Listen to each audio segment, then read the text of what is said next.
Good day, everyone. My name is Tony Brown, and I'm the artist in residence at Hesston College and Peace Ambassador. I represent piecing it together, and piecing it together is something which the college has taken in. It's the work that I'd been doing for the past 12 years, traveling in the world using songs and stories to promote peace and justice around the world. It's now a part of Hesston College. And I'm delighted to have with me here today the president of Hesston College, Joe Manickam, who was in part the catalyst for bringing Piecing It Together under the fold of Hesston College. Joe, thank you very much. My honor. Joe, tell us a little bit about your background, especially your educational background. Oh, okay. Um, well, Tony, it's an honor to be here with you today and to connect with our sisters and brothers around the world as they're watching this video. So my parents come from India, and they were missionaries to Thailand back in the 1950s. And so I was actually born and raised in Thailand. And in fact, my first citizenship was a Thai citizenship.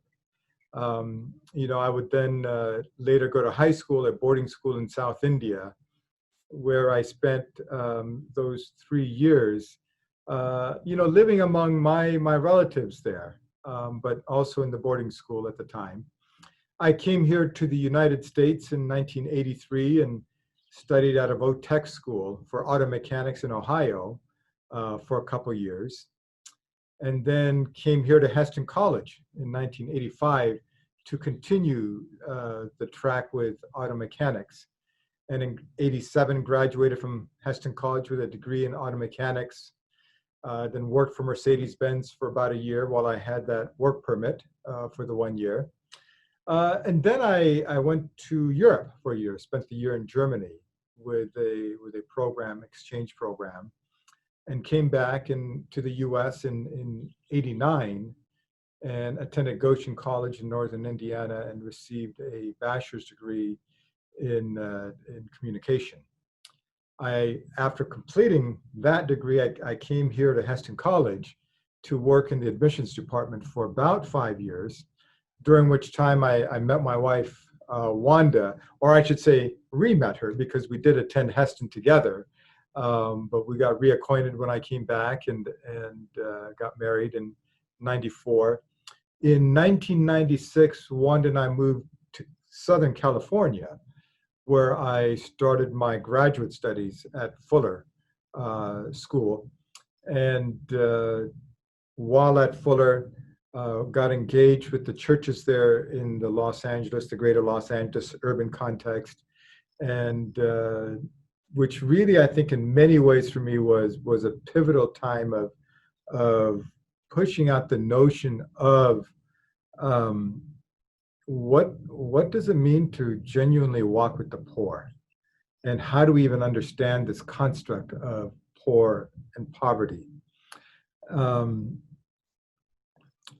So I went on then in Fuller and actually received my PhD in intercultural studies, with a focus on race and the construct of race and the implications race then has for Christian mission. I would then work for an organization called Mennonite Central Committee, which worked at development, relief, and peace work around the world. And I served as their Asia secretary.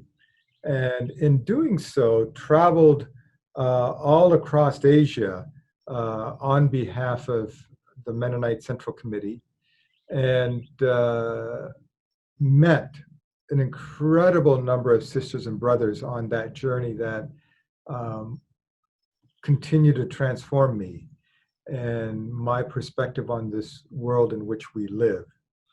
By then, our two children were born, and so Wanda, Faith, Matthew, myself, in 2012, went to Thailand For me, it was sort of a returning home, although home had changed substantially. It was not the same Thailand I was raised in, and that's not what I was expecting it to be either.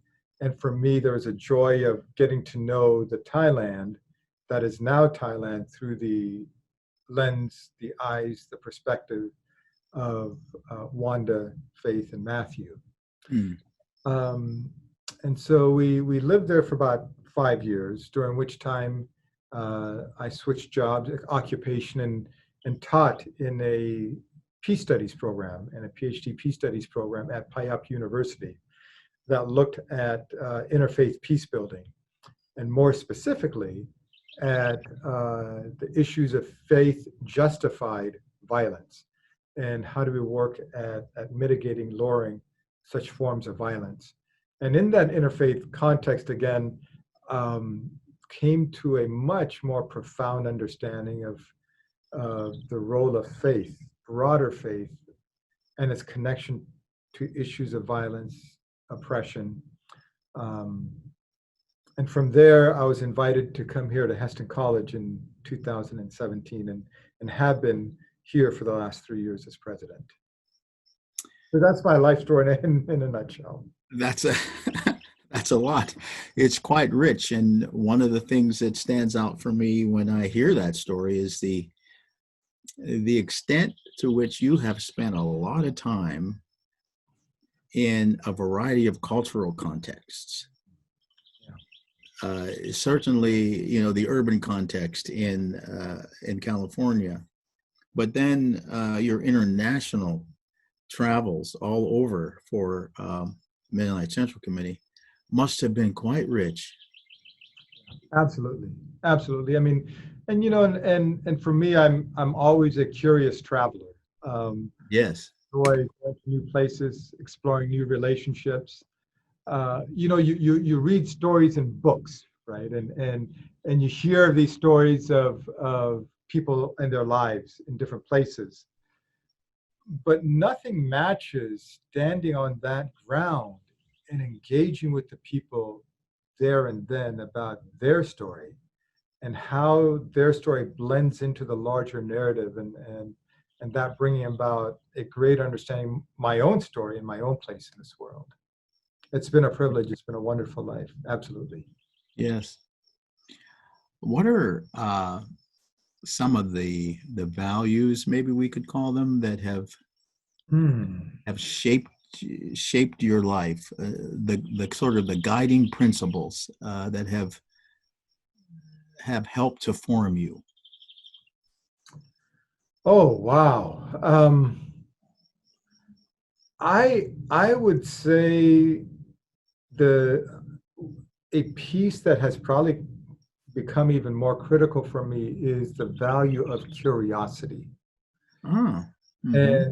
And the willingness to be curious would be one. I think another one would be the value of focusing in on and discovering the right question, Mm-hmm. the right answer.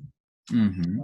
So questions anymore have become much more significant than answers, because questions allow us to move forward collectively. Answers can bind us, and that's not necessarily a bad thing, but sometimes answers can also block us from moving forward.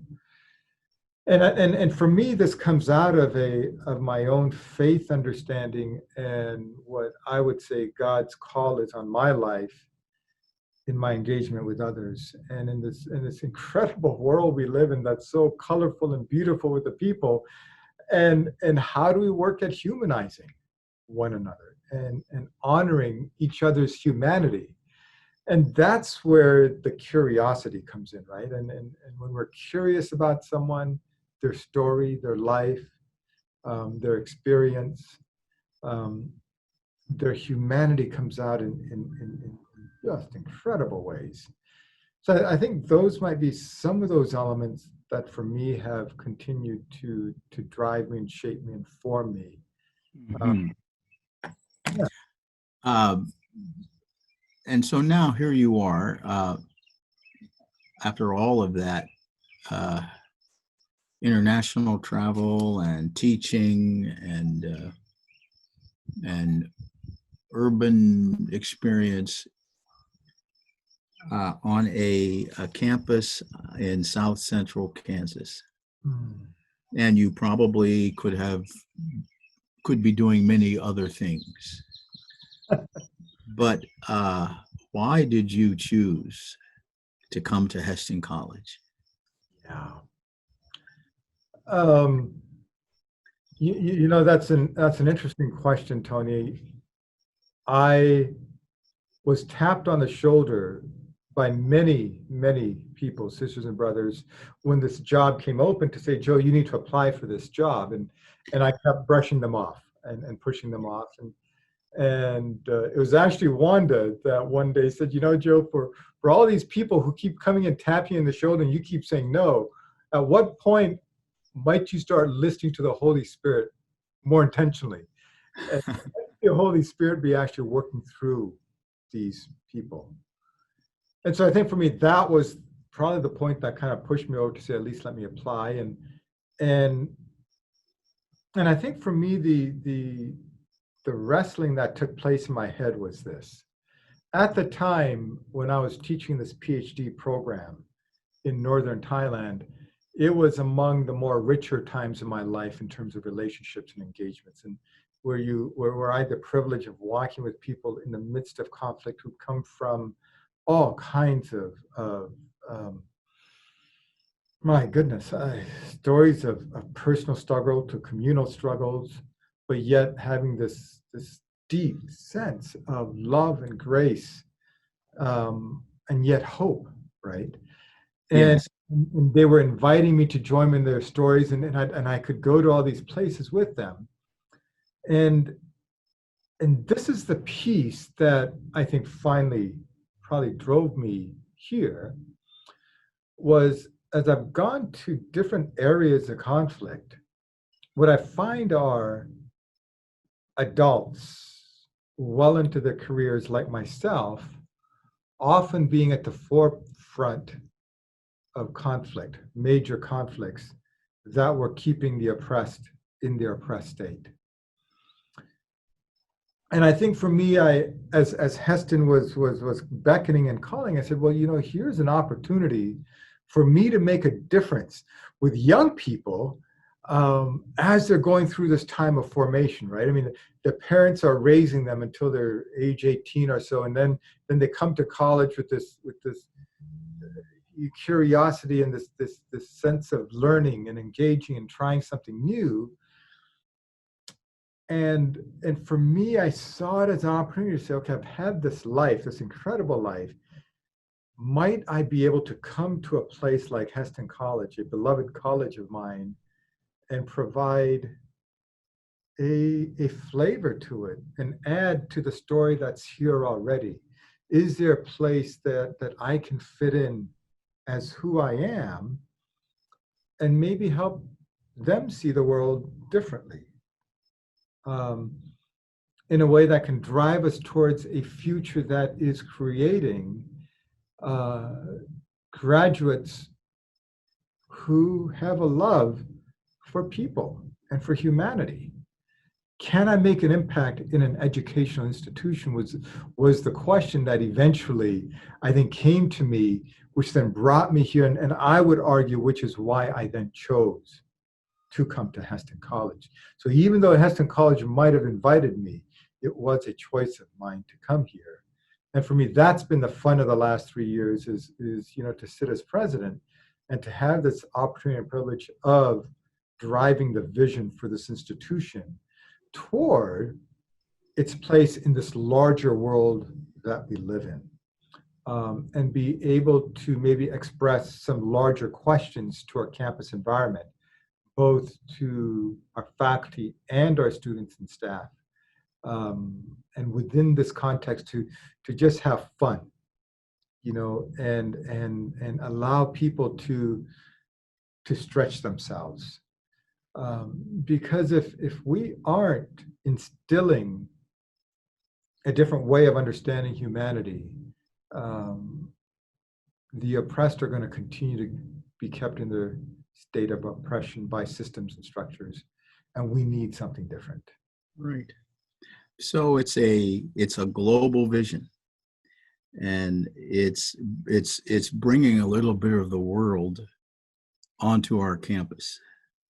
Yeah, in a way, I mean, it's a global vision of saying, you know, when you read the Bible and you see the story of Jesus on the mountain with all the people sitting there listening and starting to get hungry, and they're saying, "Well, we need to feed these people. How do we feed them?" Mm-hmm. Just takes this, little piece of bread, and some fish, and is able to feed the multitudes with next to nothing that was gathered from one little boy. Yeah. And to me, Hesston College is not about changing the world. We're not here to change the world. Any thought of changing the world is pure arrogance. However, we are here to add maybe a small piece of the fin of a fish to that place that gets placed in front of Jesus, and for Jesus to take all of that others are also placing in the plate and feed the multitudes. So are we even aware that we're working at maybe a little piece of the fin of a fish? What's our little contribution in this world in which we live, as God is working at the transformation of the world in God's own way, in little bits and pieces here and there, and collecting wherever humanity is willing to place something on that plate that God can take and multiply. So for me, that's it, right? And so on the one hand, it might be bringing some of those perspectives onto campus, but I think on the other hand, it's the encouragement, it's the prodding, it's the pushing of saying, might we actually take a step out into the world? Might we go out and meet our friends to be made out there, the friends that we don't even know that exist even today? Can we be a little bit more curious about the world? If I can get our faculty and staff and students to think in that way on their own, my job's done. Hesston College doesn't need me. And so for me, I'm trying to work myself out of a job here, honestly. You know, Yeah. Yeah. So I'm trying to bring that to the various corners of the campus is maybe a different mindset towards understanding the world in which we live in a collective sense.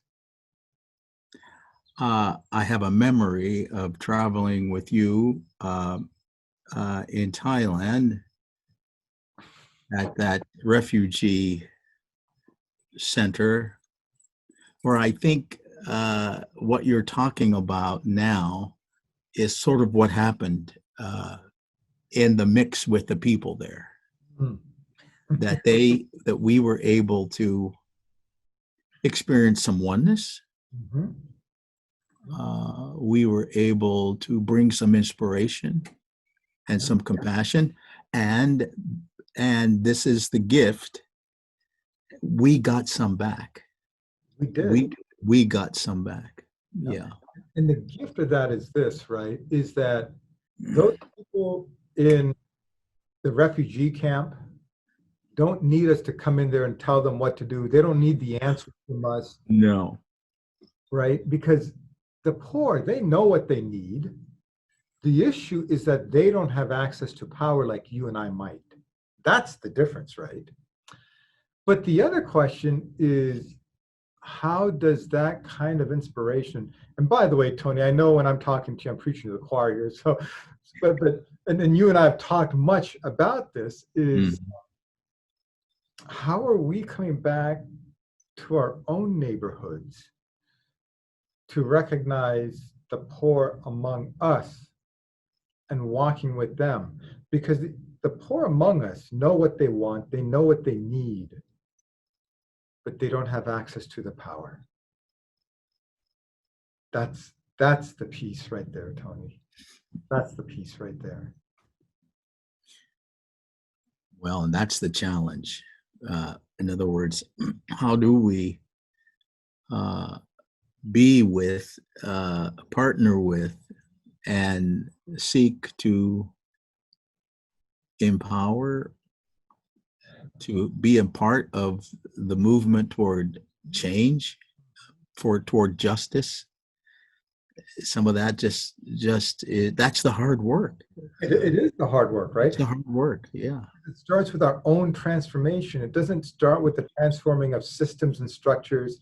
It doesn't No. start with the transforming of our enemies. It doesn't work with the transforming of the poor. It starts with our own self-transformation. Right. But if we remain within our own bubble and we're not being curious to engage with others, how are we going to ever be transformed? How do we allow someone else's story to come back and reinterpret our own story, right? Because we interpret our own story one way, but when we engage in someone else's story, it's towards reinterpreting, re-understanding, re-looking at our own story and our place in the world. And it's in that mutuality that we move forward together. Yeah. Hesston College is a place that focuses on community. It's a wonderful environment within which to be. Lots of competent faculty and wonderful students to be with. But being at Hesston College is more than, from what I'm hearing you say, is much more than getting a degree. Academics, of course, they're strong at Hesston. Yeah. But I hear you saying, well, that's just the start. Yeah. The degree in certain ways speaks to the skills we are getting. The degree with Hesston College's name on it and my signature as president on it has a different set of expectations that move beyond just the skill set. Yeah. It gets at our worldview change. It gets at having a deeper understanding of our place in this world and what are the gifts that we have to bring to the world. So for me, it's much larger than just that. Yeah. Right.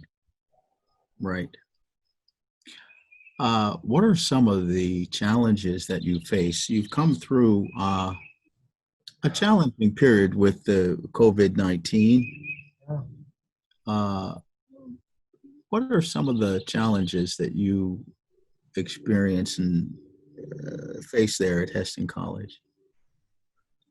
Well, the COVID-19 period that we're still in, if it has taught us anything, it has taught us how resilient we are. Huh. I see what the faculty were able to do within the span of a week to reformulate the classroom and come back and end this academic year strong. That tells me the resilience of our academic program and our faculty. When I think about our staff who were able to transform our dorming situation here and our offices and other things, and they didn't even have a week because students were here during the spring break. Mm-hmm. And not only that, for how they have now worked judiciously at planning for a new campus to open in August, the resiliency is there. We've got people on this campus. We've got people who are motivated, people who are deeply committed to our students. The resiliency is there through this hardship, right? The thing is this, is that it's in that resiliency that tells me that we have the horsepower necessary to work at some of these other pieces of transformation. You know, the current unrest that's in this country that's taken on um, maybe a much louder voice in this last month, as we've observed through the Black Lives Matter, right, movement. I mean, the issues that's being raised are issues that have been with us way before COVID, and it's going to be here way after COVID lives. Um, for me, the issue is, how are we tackling those types of issues, and how are we living into that? How are we leaning into that when it is very uncomfortable for us to do that? And it's uncomfortable for us, I think, in this way. And I think it's not only the Hesston College community or the city of Hesston community. I think there's other communities that are similar in this. Mm-hmm. Mm-hmm. I find the faculty and staff and students on our campus to be extremely friendly, extremely nice, extremely welcoming, and caring. You know, that's not even a question in my mind, right? I mean, how many you know, prospective donors, students, others that are coming to our campus, and they'll come to me and say, man, Joe, I walk across your campus and everyone is so friendly and nice here. You know, you guys have such a wonderful community here. Right. And so I know when I say this, there's many others who have said this to me, which is why I say this, right?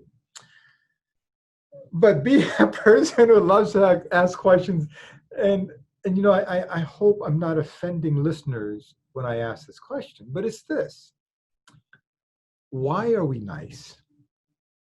Why are we being nice? Because here's the thing, friends: will you continue to be nice when the going gets tough? And what does it look like when that happens, right? So you take issues of racism as an example. I mean, you know, and I know, Tony, that we people of color carry baggage with us. And there are times when it's hard for us to put on the smile and be nice when everyone else is smiling and being nice. So if I don't smile at you, does that mean that I'm angry at you, or is there something else going on? So what does it mean that when you're nice to me in this kind of context, and can this niceness translate into transformation of some other sort? Or does it just end with being nice? Because niceness is not going to get us over the hump to another place of being humans with one another. And we need to move beyond just being nice to one another. We have to.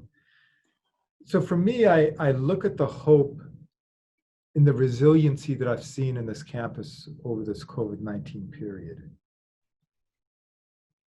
I'm seeking, how do we move beyond just being nice, though? How do we move beyond just this wonderful community among ourselves that's welcoming to all? Yeah. I don't know if that makes. Well, I think it makes me ask, is it okay for me to tell you my story? Of course, yes. And is it okay if my story might offend you? Yes, precisely. Can we share each other's stories? Yeah. Can we work toward what you were talking about, finding some common humanity, but not in some superficial kind of romanticized way? Oh, precisely. Let's get real. Yeah. And let's learn from each other. And you know how we get there, Tony? I believe a way of getting there is to be honest with one another about our fears. If we can be honest about our fears, it allows us to be vulnerable and then develop trust. Right. Because if all I see are people who are not willing to talk about their fears, then Right. how do I really get to know you? Because our fears in this society drives our decisions, Right. right? We are such a fear-driven society.